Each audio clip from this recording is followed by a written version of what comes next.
In this presentation, we're going to look at Gaussian elimination. This is the 2011 paper from question 10. Use Gaussian elimination to solve the following system of linear equations. First off, what I can remark upon is that we can put in a 0x here without making any changes to the equation. So essentially we can set up this system of linear equations. We can express it as two matrices. The first part, we have the matrices, the matrix 0 of the coefficients of these equations here. 0, 2, 3, 2, 3, 1, because that's 1z, or 1 times z, and 2, 1, 3. Okay? Then we can put in the variables as a column, and we have x, y, and z, or x, y, and z. And then on this side over here we have those values there, 2, 4, and 2. That's how we can rewrite that as a system of linear equation in matrix form. That's matrix notation even. Matrix form, yeah. So what I can do now is set up a thing called an augmented matrix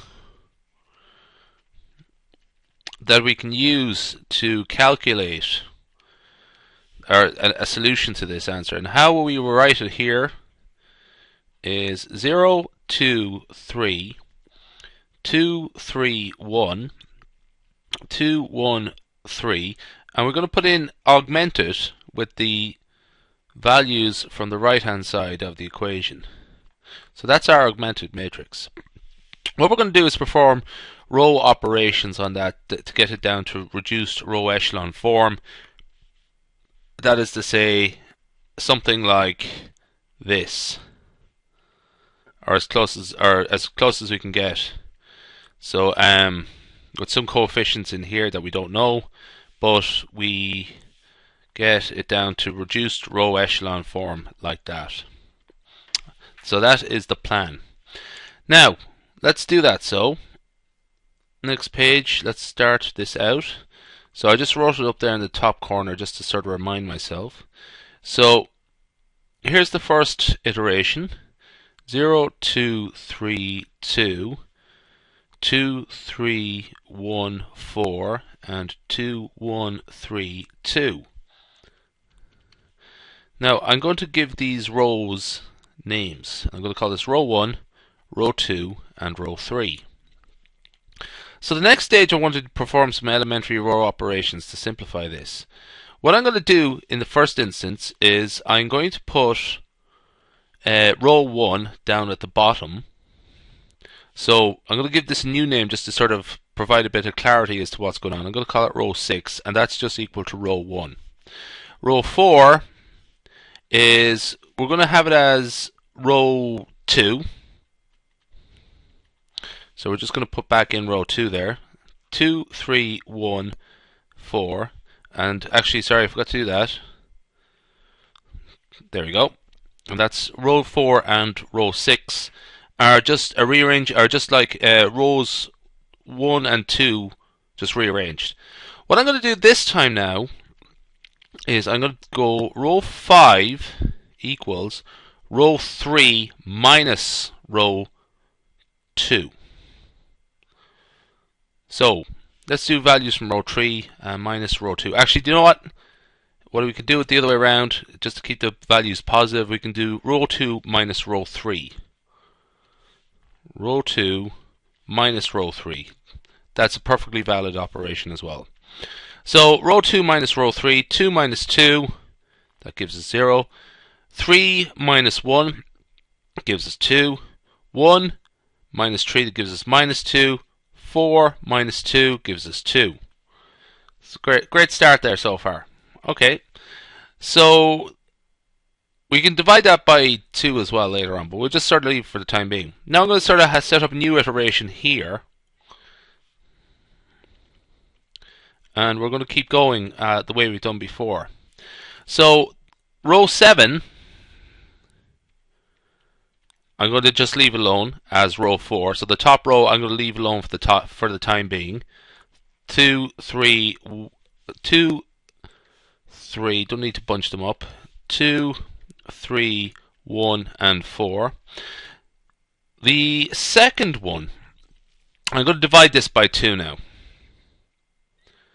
So row 8 equals row 5 divided by 2. So 1, 0, 1, minus 1, and 1.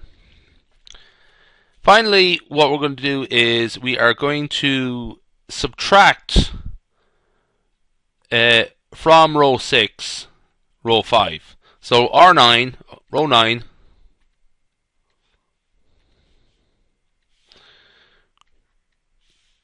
oops, green, keep that green.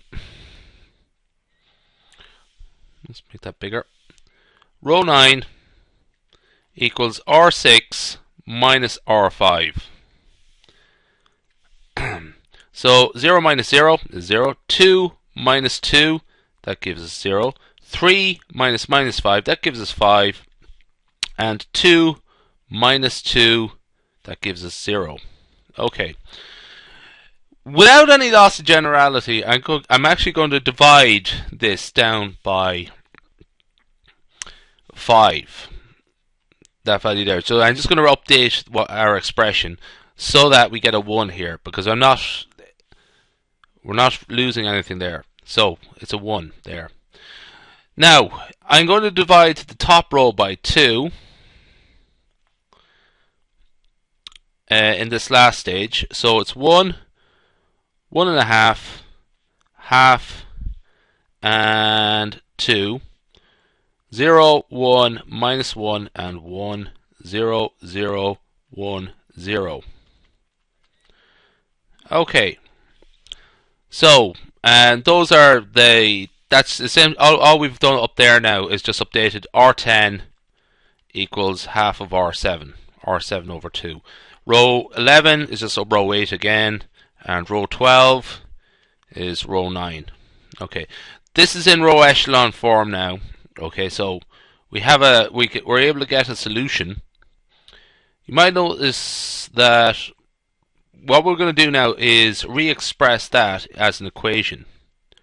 So we're going to do that here in black. So what does that mean? X plus 1.5 y plus z equal to 2. Y minus z is equal to 1.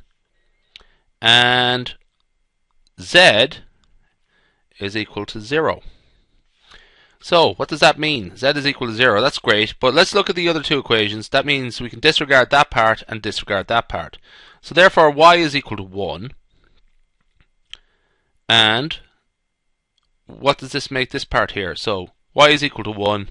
Let's look at the last part there. X plus 1.5 times 1 is 1.5. And that's equal to 2. Necessarily, x is equal to a half. So the answers are, let's go back here, 1.5, a half, 1, and 0. So to put it all together, x is equal to 1. It's equal to 1/2. Y was equal to 1. And z was equal to 0. Let's just double check that for a second. Yep, x is equal to half. Z is equal to 0, and y is equal to 1. Okay, does that fit with the equations? Let's try out this one here. 2 times 1/2 plus 3 times 1 plus 0. That is 1 plus 3. Yeah, 4. Let's try it out with the top one. 2y plus 3z equals 2. 2 times 1 plus 3 times 0. Yeah, that's equal to. So the answer is this here. X equal to half, y is equal to 1, z is equal to 0. And that ends the presentation.